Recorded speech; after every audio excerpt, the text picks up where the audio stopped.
Parents kicked me out just because the golden child sister couldn't stand me. 10 years ago, my life basically got flipped upside down because my family, especially my sister Claire, decided to kick me out of the house. And why?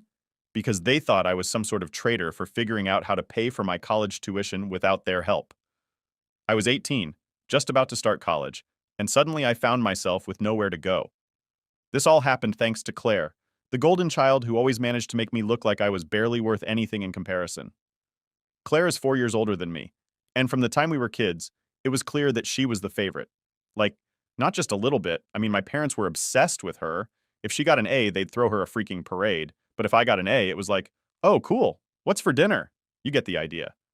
So I kind of grew up with the mentality that it didn't matter what I did because Claire would always outshine me.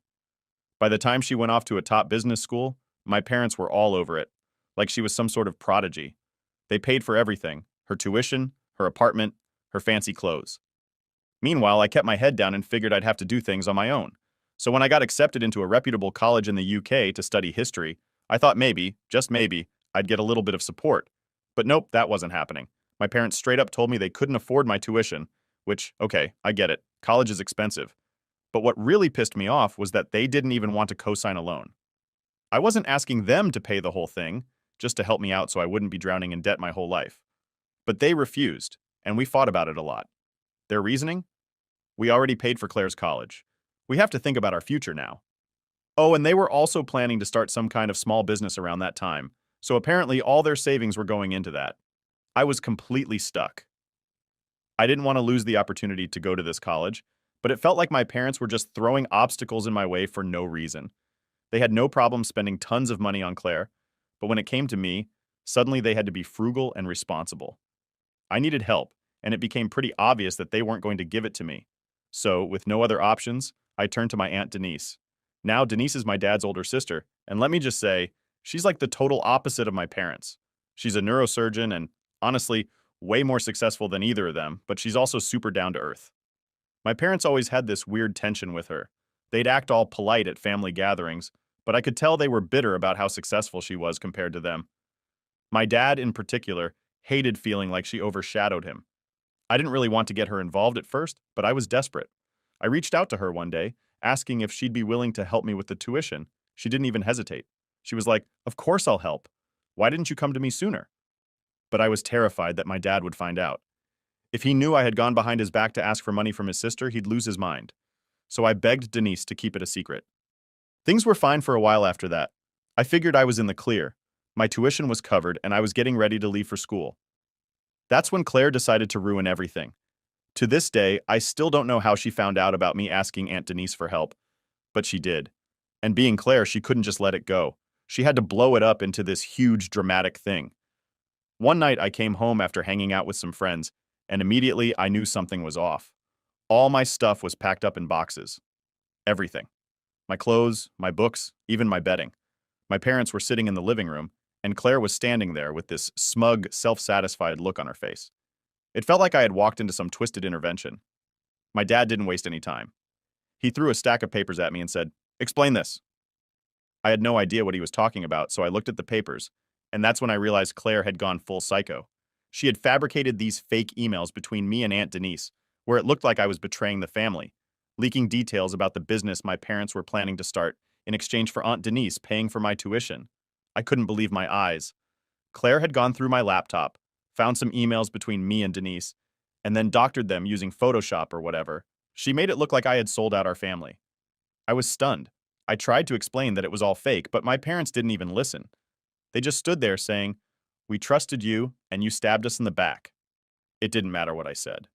They believed Claire, because of course they did. They always believed her. It was like I didn't even exist anymore. They told me to pack my things and leave, right then and there. I was officially kicked out of the house because of a complete lie. I begged them to reconsider. I didn't want to be a burden on Aunt Denise, especially after she had already agreed to pay for my tuition. But my parents didn't care. They said I was a traitor, and they wanted nothing to do with me. So that was it. I left with nothing but the clothes on my back and a few boxes of my stuff, and I moved in with Aunt Denise. Honestly, I don't know how I would have survived if it weren't for her. She took me in without a second thought and treated me like actual family, something I hadn't felt in years. While my parents were busy worshiping Claire and focusing on their future business, Denise was the only one who really cared about me. And for that, I'll always be grateful. But to this day, I can't shake the memory of that night. Walking into my house and seeing all my stuff packed up, my parents staring at me like I was a criminal, and Claire standing there with that smug look on her face knowing she had won. So there I was, kicked out of my own house, standing on Aunt Denise's doorstep with my life in boxes. I was still processing what the hell had just happened. It felt like a bad dream. I mean, how do you go from thinking you're part of a family to being homeless in one night? The whole thing was so surreal, but at the same time, I couldn't say I was that surprised. My parents had always made it clear that Claire came first, but I guess I never thought they'd take it this far. Denise, being the angel that she is, welcomed me with open arms. She didn't ask a million questions. She didn't pry. She just saw that I was hurting and told me that her house was my house for as long as I needed. That kind of kindness? Man, it hit me right in the gut because I realized right then that I had never felt anything close to that from my own parents. So, I moved in with her. It was strange at first, waking up in her guest room, looking around at a house that wasn't mine, but over time, it started to feel more like home than the place I grew up in ever had. We started getting closer, talking more about everything. Turns out, Aunt Denise knew a lot more about my parents and their BS than I ever realized. She'd been keeping her distance from them for years, only showing up to family events because she felt obligated. She told me something that blew my mind. Apparently, my dad's grudge against her started way before I was born. Denise had always been more successful. She went to med school, got married to a great guy, who unfortunately passed away young, and was living her life. Meanwhile, my dad was doing okay, but every time they met up, he'd get weirdly competitive. Denise said that their relationship basically became a game of who could look better to the rest of the family, but instead of just being proud of his sister, he resented her. And it wasn't just career stuff. My dad felt overshadowed in every way, financially, socially, everything. I guess that jealousy bled over into how he treated me. Denise had figured all this out years ago but kept quiet because she didn't want to make things worse for me. Now that I was living with her, though, she told me everything. It was like she was trying to fill in all the gaps in my life that I hadn't been able to make sense of before. Why my parents never seemed to care about what I did, why they always bent over backward for Claire. It all boiled down to some weird family dynamic that I didn't even know existed. Living with Denise was great, but the thing is, I couldn't completely relax. I kept waiting for my parents to call, for Claire to show up out of nowhere, or for them to apologize for what they did. But of course, that never happened. Days turned into weeks, and nothing. Not a single text, not a single call. At first I was angry. Like, really angry. How could they just toss me aside like I was nothing? Then the anger kind of faded and I started to feel numb about the whole thing. It was like my brain was shutting off all my emotions just so I could function. Denise, though, she was amazing. She never pushed me to talk about what happened unless I wanted to. She let me take my time figuring things out. She even helped me get all my stuff sorted for school, making sure I had everything I needed before I left for the UK. I swear, if it weren't for her, I don't know how I would have gotten through that time. But even with her support, the silence from my parents was deafening. You'd think after kicking your kid out, you'd at least check up on them, right? But no. I guess I shouldn't have expected anything different, but I still did. One afternoon, about a month after the whole ordeal, I got a text from Claire. I remember it so clearly because it was just as obnoxious as she was. All it said was, "Hope you're doing okay. By the way, don't leave your laptop lying around." That was it. No apology, no acknowledgement of what she had done. Just a little smirk in text form, reminding me that she was the one who got me thrown out. I stared at the screen, feeling my blood boil. She was taunting me, plain and simple. I didn't respond. What was the point? Claire wasn't the type to feel guilty about anything. In her mind, she had won some weird family game, and that was that. I thought about texting back something snarky, but I knew it wouldn't make a difference. She'd just get off on it. So I blocked her number and tried to move on. It wasn't easy. Every time I looked at my phone, part of me was still waiting for something from my parents. Maybe a message from my mom, saying she regretted everything, or even a passive-aggressive email from my dad, pretending like nothing happened. But nope, radio silence. In the months that followed, Denise and I got into a solid routine. She became more than just my aunt. She became my confidant, my friend, and basically the only family I had left. I started to see how messed up my parents really were. They'd spent so long focusing on Claire, trying to mold her into some perfect daughter, that they completely missed out on everything else. And when Claire finally messed up, which she eventually would, it would be too late for them to fix it. Around the time I was getting ready to leave for school, I got another message, this time from my dad. It was short and direct. Good luck in the UK. That was it. No apology, no explanation, nothing. It felt like a slap in the face. After everything, all he had to say was good luck? I didn't even know how to respond, so I didn't. I just deleted the message and tried not to think about it. The day I left for the UK, Denise drove me to the airport. She hugged me and told me how proud she was, how she knew I'd do great things. It was the first time in my life that someone in my family had said those words to me, and it hit me harder than I expected. I got on that plane feeling like I was leaving more than just my home behind. I was leaving behind the part of me that had always tried to seek approval from my parents. From that moment on, I decided I didn't need them anymore. I had Denise, I had my future, and I had myself. If they wanted to reach out, fine, but I wasn't going to waste any more energy chasing after people who clearly didn't care about me. I was done. So life in the UK was going great. I settled into college, made some friends, and for the first time in years, I wasn't constantly thinking about my family. I won't say I forgot about them, I don't think that's possible, but they definitely weren't on my mind as much anymore. I was focused on my studies, figuring out my future, and just trying to enjoy life without the drama that came with living under my parents' shadow. But of course, just when things were going smoothly, something had to come and mess it up. I finished college and I came back to my city. I found a very good high-paying job, and then I got a call from my mom. Yeah, my mom. The same woman who hadn't spoken to me since the day they kicked me out. It was totally unexpected. I was sitting in my dorm room going over some notes for a paper when my phone buzzed. I saw her name pop up, and for a second I thought I was seeing things. I stared at the screen, my mind racing. Should I answer it? Ignore it? After everything that had happened, why would she be calling me now?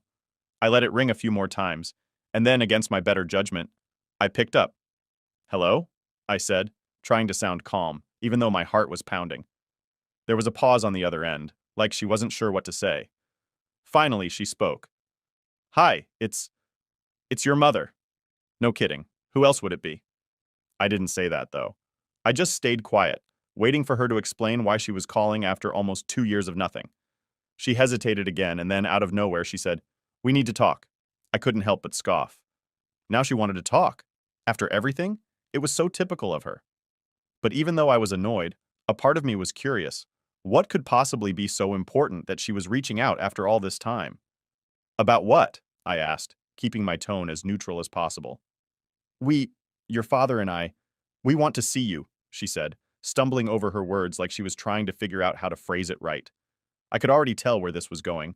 They didn't actually want to see me because they missed me or felt bad for kicking me out. There was something they needed, and I had a pretty good guess about what it was. I sighed, leaning back in my chair. Why? I asked bluntly. She didn't answer right away, which pretty much confirmed my suspicions. When she finally did speak, her voice was quieter, like she was trying to sound all motherly and concerned. Your dad and I, we've been going through a hard time. Things haven't been easy since the pandemic. There it was, the real reason behind the call.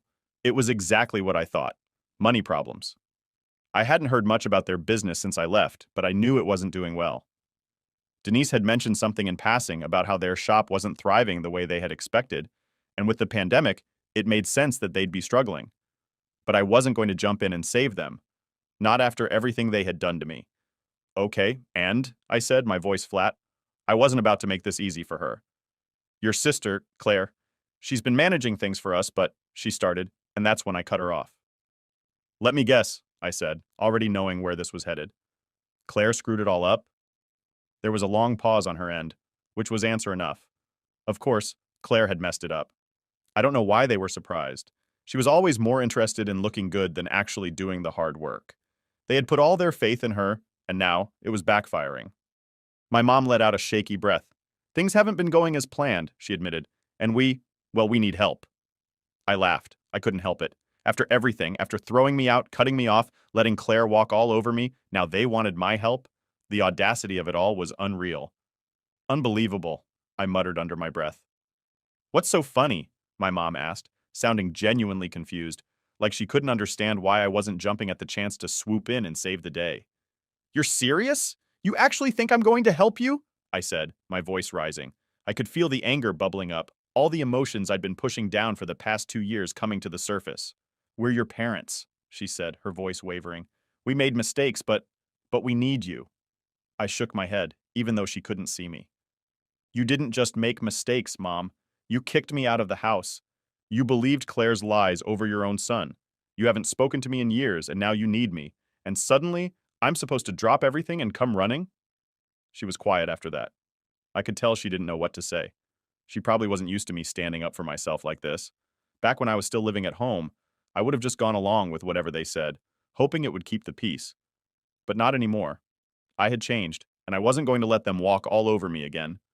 Finally, she spoke, but her tone had changed. She wasn't trying to be all soft and caring anymore. Now she sounded irritated, like she couldn't believe I was being so difficult. "We're still your family," she said sharply. "You owe us at least that much." That was it. That was the final straw. I didn't owe them anything. In fact, they were the ones who owed me. An apology, for starters. But I wasn't holding my breath on that one. "I don't owe you a damn thing," I said, my voice cold. "If you need help, go ask Claire. She's your golden child, remember?" Without waiting for her to respond, I hung up the phone. My heart was pounding, and my hands were shaking, but I felt a strange sense of relief. I had finally said what I needed to say. They could figure out their mess on their own. I wasn't going to be part of it. That night, I called Aunt Denise and told her what happened. She wasn't surprised at all. "They've been relying on Claire for years," she said. "It was only a matter of time before it all caught up to them." We talked for a while, and by the end of the call, I felt even more certain that I'd made the right decision. My parents had chosen Claire over me, and now they were paying the price. As harsh as it sounded, it wasn't my responsibility to fix their mistakes. For the first time in a long time, I felt free. I didn't need their approval or their acceptance. I had my own life now, and I wasn't about to let them drag me back into their toxic mess. I had done my part by surviving their betrayal. Now, it was their turn to deal with the consequences. Update 1. I thought I was done with all the family drama after that phone call with my mom. Honestly, I felt pretty good about how things went.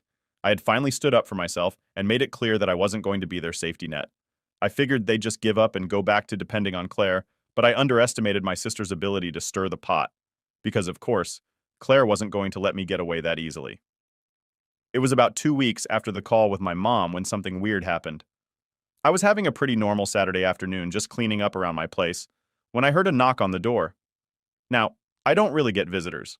I live alone, and most of my friends know to text before they come over, so I was a little confused. I peeked through the peephole, and guess who was standing outside? Yep, Claire. For a second, I thought maybe I was seeing things. Like, what was she doing here? She hadn't spoken to me in years except for that one stupid text about my laptop, and now she was just showing up at my door like everything was fine. My gut reaction was to just ignore her, but I knew Claire well enough to know that she wouldn't leave until she got what she wanted.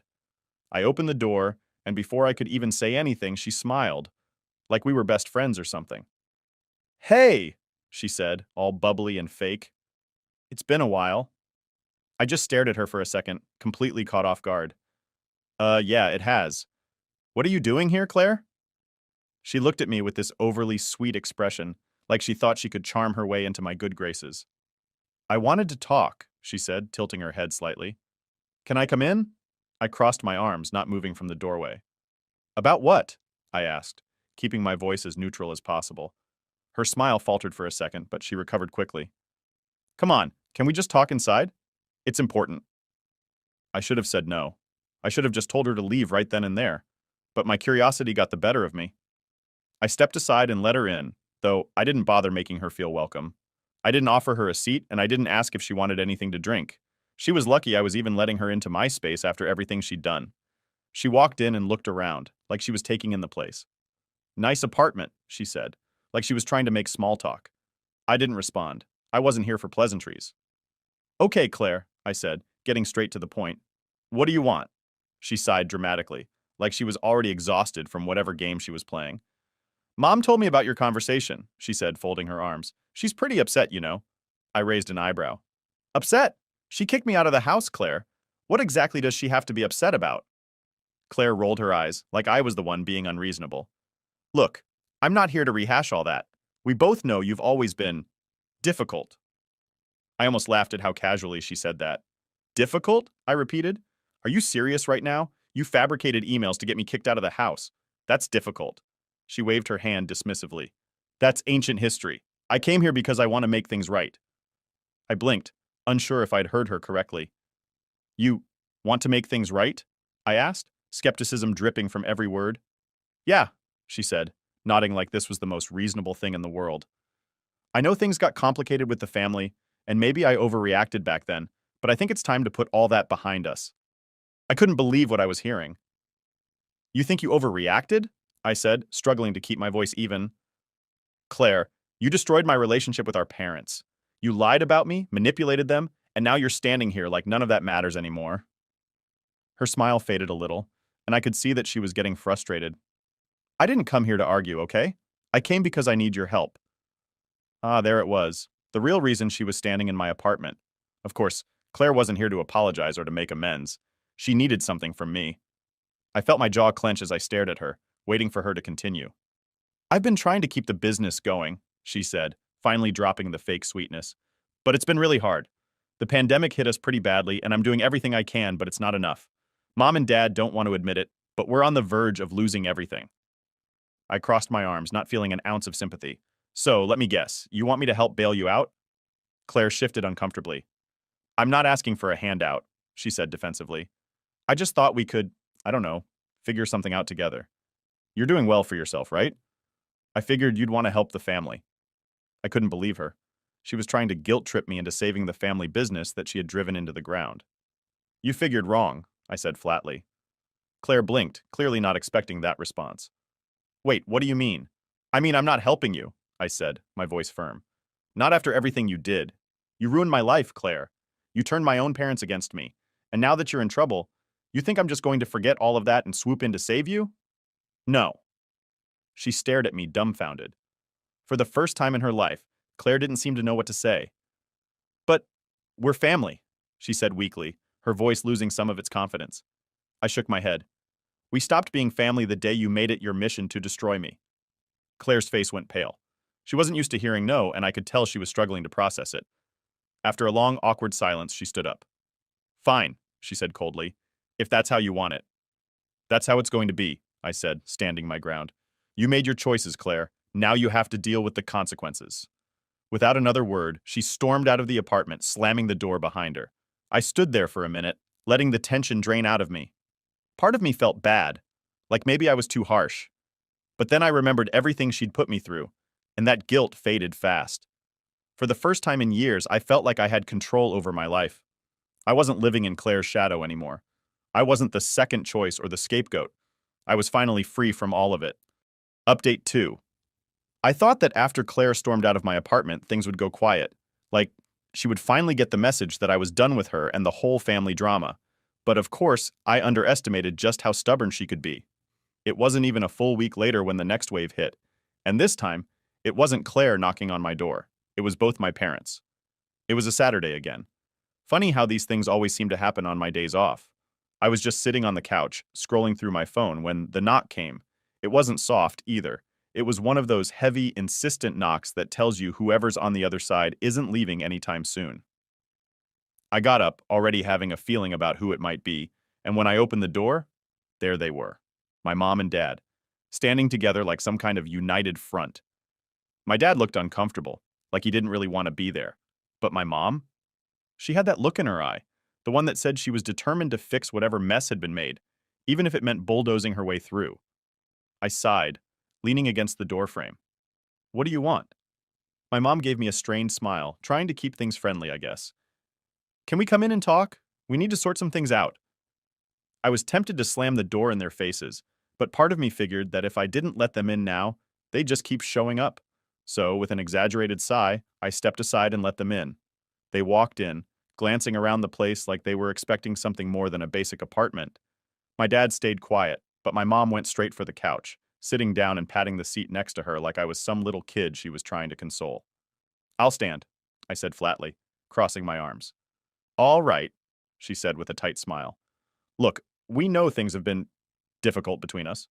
Difficult? I repeated, raising an eyebrow. That's what you're calling it? My dad finally spoke up, his voice low and gruff. We didn't come here to argue. Then what did you come here for? I asked, not even bothering to hide my frustration. Because I'm pretty sure we've already been over everything. Claire tried, you tried, and I made myself clear. I'm not helping. My mom's smile wavered a little. She probably wasn't used to me talking back like this. That's not why we're here, she said, leaning forward slightly. We're here because we want to apologize. I almost laughed. Apologize? For what exactly? Kicking me out? Believing Claire's lies? Or was it that you didn't even bother checking in on me for 2 years? My mom's face tightened, and my dad shifted uncomfortably, looking like he wanted to be anywhere but here. It was clear they weren't expecting me to throw it back in their faces like that. We know we made mistakes, my mom said, her voice quieter now. But we're family, and family has to stick together. I could feel my patience wearing thin. This was just more of the same. Every time something went wrong, they'd pull out the family card like it was supposed to erase everything that happened. But I wasn't falling for it this time. You guys are only here because you need something from me, I said bluntly. If things hadn't gone south with the business, I wouldn't even be hearing from you. Let's not pretend this is about family. There was a moment of silence, and then my dad finally spoke up, his voice rough, but more honest than anything I'd heard from him in years. You're right. That caught me off guard. I blinked, staring at him. What? You're right, he repeated, sighing heavily. We screwed up. We believed Claire, we pushed you out, and we didn't even think twice about it. And now, well, now things are falling apart and we're desperate. I didn't know what to say. I wasn't expecting him to actually admit it. My mom, on the other hand, looked like she was trying not to lose her cool. Clearly, she hadn't planned for him to just lay it all out like that. I appreciate the honesty, I said after a long pause. But that doesn't change anything. My mom cut in then, her voice sharper.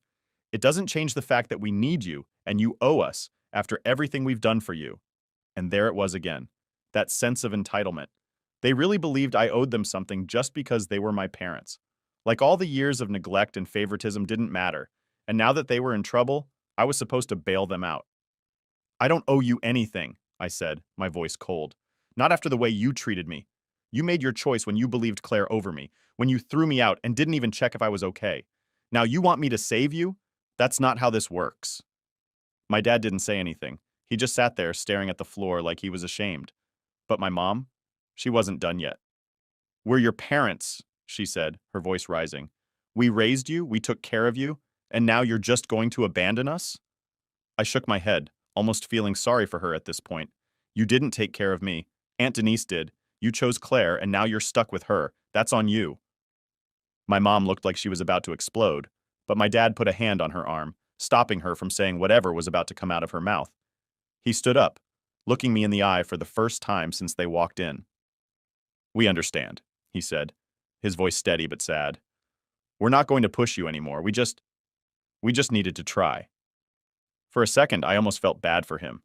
But then I remembered everything they had put me through, and that sympathy disappeared. I hope you figure it out, I said, stepping toward the door and opening it for them. But I'm not going to be part of it. My dad nodded, like he'd expected that. My mom, though, gave me one last look, half angry, half pleading. But when she saw I wasn't budging, she stood up and followed him out. As they left, I closed the door behind them and stood there for a moment, letting the silence settle in. I'd done it. I had finally stood up to them, and for the first time it felt like I was really free.